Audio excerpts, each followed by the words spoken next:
In the last part of the series, we saw Judah captive in Babylon. They were taken from their land and now forced to live in Babylon.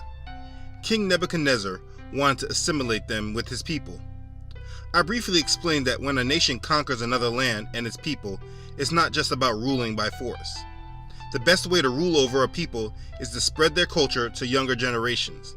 They take their language, their traditions, their religion, and they teach it to the younger generation. King Nebuchadnezzar tried to do the same thing with Judah when they were taken captive. He called for the best-looking, brightest young men from Judah and educated them for 3 years. All this to further the kingdom of Babylon. As we saw in part 9, Elohim intervened in this process of assimilation, and what happened after that was inverted. King Nebuchadnezzar was humbled and wound up praising Yahweh. This was done in part through Daniel, who was blessed by Elohim with knowledge and the interpretations of dreams. Elohim used these nations to make his great name known to these other nations and empires, establishing his kingdom. Anytime his true servants were tested, he was there to protect them and bring a testimony. Sometimes he used your troubles to reveal his greatness, but it only works when you submit to him and let it show. There was more evidence to be shown of the greatness of Yahweh, and this is what this part of the series will show. Let's begin. So we left off with Judah in captivity in Babylon. King Nebuchadnezzar had multiple interactions with the people of Judah that caused him to praise Yahweh. His change of heart was influenced from Daniel and his companions. In the end, Elohim humbled Nebuchadnezzar so much that Nebuchadnezzar praised Elohim as the king of heaven. So Nebuchadnezzar's reign had ended, and it was turned over to his son Belshazzar. Belshazzar, the king, had a great feast for 1,000 of his great men. He was drinking wine in the presence of the 1,000. While he tasted the wine, Belshazzar gave the command to bring the gold and silver vessels which his father Nebuchadnezzar had taken from the temple which had been in Jerusalem, so that the king and his mighty men, his wives, and his concubines might drink from them. So they brought the gold vessels that had been taken from the temple of the house of Elohim, which had been in Jerusalem. The king and his mighty men, his wives, and his concubines drank from them. They drank wine and praised the gods of gold and silver, bronze and iron, wood and stone. In that same hour, the fingers of a man's hand appeared and wrote opposite on the plaster of the wall of the king's palace. And the king saw the part of the hand that wrote it. Then the king's countenance changed, and his thoughts troubled him, so that the joints of his hips were loosened and his knees knocked against each other. The king cried aloud to bring in the astrologers, the Chaldeans, and the soothsayers. The king spoke, saying to the wise men of Babylon, "Whoever reads this writing and tells me its interpretation shall be clothed with purple and have a chain of gold around his neck, and he shall be the third ruler in the kingdom." Now all the king's wise men came, but they could not read the writing or even interpret for the king. King Belshazzar was greatly troubled. His countenance was changed, and his mighty men were astonished. His queen came to the banquet hall and said, "O king, live forever. Do not let your thoughts trouble you, nor let your countenance change. There is a man in your kingdom in whom is the spirit of the holy Elohim, and in the days of your father, light and understanding and wisdom like the wisdom of the gods were found in him. Your father, the king, made him chief of the magicians, astrologers, Chaldeans, and soothsayers, inasmuch as excellent spirit, knowledge, understanding, interpreting dreams, solving riddles, and explaining enigmas were found in this Daniel, whom the king named Belteshazzar. Now let Daniel be called, and he will give the interpretation." Then Daniel was brought in before the king. The king spoke and said to Daniel, "Are you that Daniel who was one of the captives from Judah, whom my father the king brought from Judah? I have heard of you, that the spirit of Elohim is in you, and that the light and understanding and excellent wisdom are found in you. Now the wise men, the astrologers, have brought in before me that they should read this writing and make known to me its interpretation, but they could not give the interpretation of the thing. And I have heard of you, and that you can give interpretations and explain enigmas. Now if you can read the writing and make known to me its interpretation, you shall be clothed with purple and have a chain of gold around your neck, and shall be the third ruler in the kingdom." Daniel answered and said before the king, "Let your gifts be for yourself, and give your rewards to another. Yet I will read the writing to the king and make known to him the interpretation. O king, the Most High God gave Nebuchadnezzar your father a kingdom and a majesty, glory, and honor. And because of the majesty that he gave him, all peoples, nations, and languages trembled and feared before him. Whomever he wished, he executed. Whomever he wished, he kept alive. Whomever he wished, he set up. And whomever he wished, he put down. But when his heart was lifted up, and his spirit was hardened in pride, he was disposed from his kingly throne, and they took his glory from him. Then he was driven from the sons of men. His heart was made like the beast, and his dwelling was with the wild donkeys. They fed him with grass like oxen, and his body was wet with the dew of heaven, till he knew that the Most High God rules in the kingdom of men, and appoints over it whomever he chooses. But you, his son, Belshazzar, have not humbled your heart, although you knew all this, and you have lifted yourself up against Yahweh. They have brought the vessels of his house before you, and you and your mighty men, your wives and your concubines, have drunk wine from them, and you have praised the gods of silver and gold, bronze and iron, wood and stone, which you do not see or hear or know, and Elohim, who holds your breath in his hands and owns all your ways, you have not glorified. Then the fingers of the hand were sent from him, and this is the inscription that was written: Mene, Mene, Tekel, Upharsin. This is the interpretation of each word. Mene, Elohim has numbered your kingdom and finished it. Tekel, you have been weighed in the balances and found wanting. Peres, your kingdom has been divided and given to the Medes and Persians. Then Belshazzar gave the command, and they clothed Daniel with purple and put a chain of gold around his neck and made a proclamation concerning him that he should be the third ruler in the kingdom. But that very night Belshazzar, king of the Chaldeans, was slain, and Darius the Mede received the kingdom, being about 62 years old. The empire of Babylon was overtaken. This was the second Babylon. The first one was from Nimrod, the second being taken to great heights by King Nebuchadnezzar, and the last one was yet to come. This goes back to King Nebuchadnezzar's dream in part 9. It was told to him in a dream given to him by Elohim that this would all happen, and of course it did. Elohim keeps his word.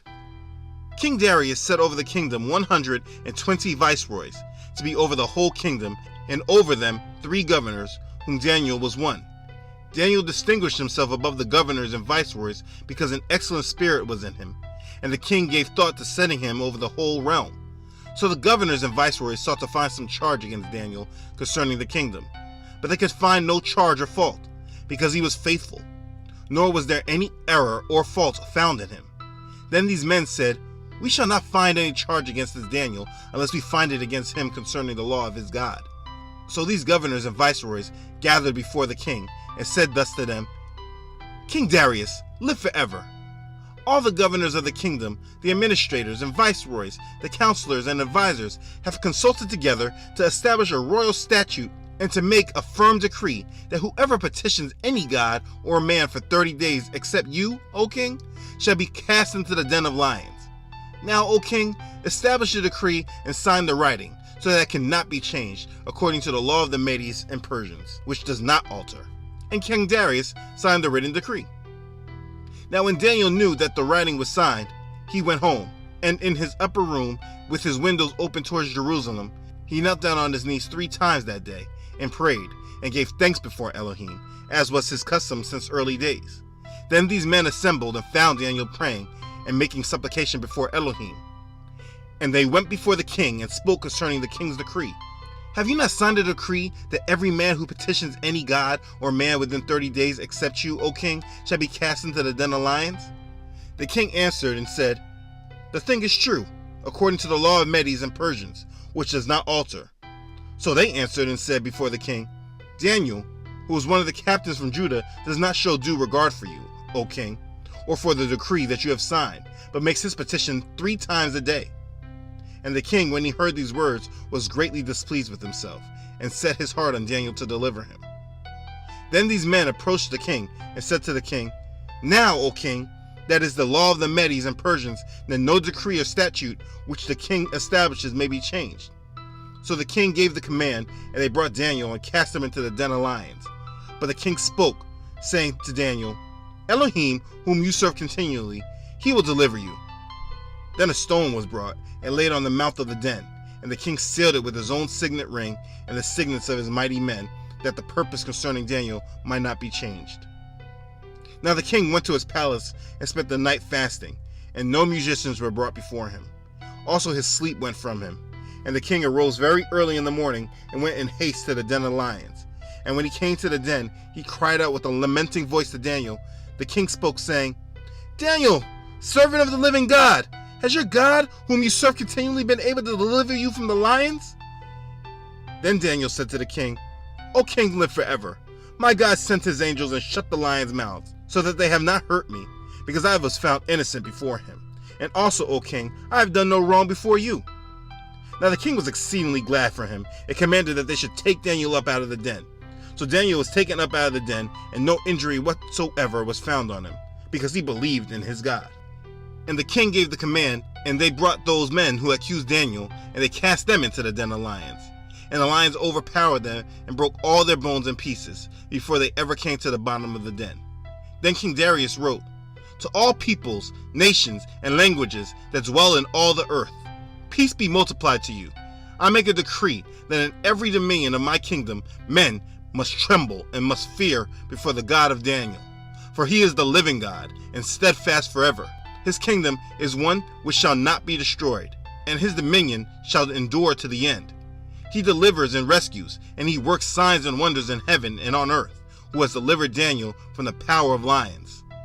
So Daniel prospered in the reign of Darius and Cyrus, king of Persia. Now in the first year of Darius' reign, Daniel understood that the words of Yahweh came to the prophet Jeremiah, that he would accomplish 70 years in the desolations of Jerusalem. This word can be found in Jeremiah chapter 29. It says, "Now these are the words of the letter that Jeremiah the prophet sent from Jerusalem unto the residue of the elders, which were carried away captives, and to the priests, and to the prophets, and to all the people whom Nebuchadnezzar had carried away captive from Jerusalem to Babylon. Thus say Yahweh, the God of Israel, unto all that are carried away captives, whom I have caused to be carried away from Jerusalem unto Babylon, build houses and dwell in them, plant gardens and eat their fruit, take wives and beget sons and daughters. Take wives for your sons and give your daughters to husbands, so that they may bear sons and daughters, that you may be increased in there and not diminished. And seek the peace of the city where I have caused you to be carried away captive, and pray to Yahweh for it. For in its peace you will have peace. For thus says Yahweh, the God of Israel, do not let your prophets and your diviners who are in your midst deceive you, nor listen to your dreams which you have caused to be dreamed. For they prophesy falsely to you in my name. I have not sent them, says Yahweh. For thus says Yahweh, after 70 years are completed at Babylon, I will visit you and perform my good word toward you and cause you to return to this place." Jeremiah prophesied that the captivity would only be 70 years, and Daniel recognized the time and started praying for this deliverance. It would come very soon when Cyrus, the king of Persia, took control. The book of Daniel has 12 chapters. The content of this part of the series and part 9 can be found in chapters 1 through 6. After that, it goes into a lot of prophecy. The book of Daniel holds much end-time prophecy. Elohim gave visions of the end that really shook Daniel up. If you want to understand end times prophecy, you should read chapters 7 through 12. It's a book that you really must read to understand end times. But this story is important to grasp because it covers what happened while Judah was in captivity. These are the important things you should understand. 1. Jeremiah warned Judah before they were taken captive. You can find this warning in Jeremiah chapter 25. 2. King Nebuchadnezzar was shown dreams from Elohim that only Daniel was able to interpret. None of Babylon's astrologers, magicians, or sorcerers had enough power to do so. 3. Elohim gave Nebuchadnezzar a dream about the coming world empires and the kingdom of Messiah that would consume all these empires and never be destroyed. 4. Elohim humbled King Nebuchadnezzar, later having King Nebuchadnezzar praise Elohim. 5. Babylon was overtaken by the Medes-Persian Empire. 6.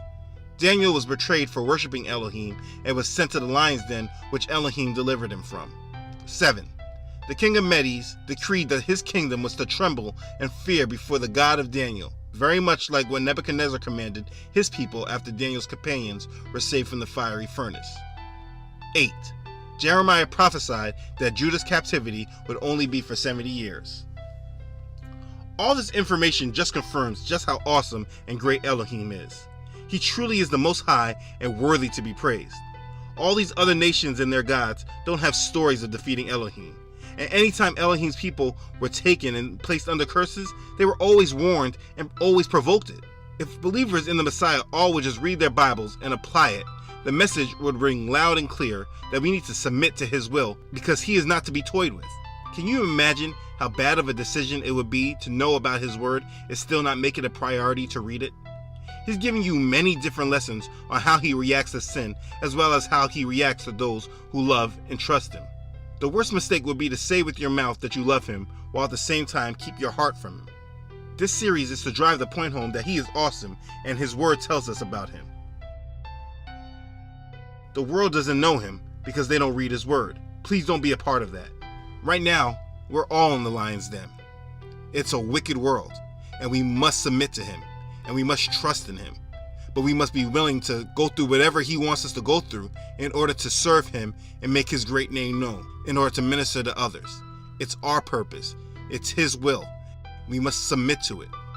He is coming soon, and if you're watching this and have been watching my series, He wants you to be ready for Him. Make sure you are. Once again, if this blessed you, please share it with others. If you have not already subscribed to my channel, please do so. I appreciate all the love and support you all give. It really helps me each week in making these videos. Thank you for it. I love you all.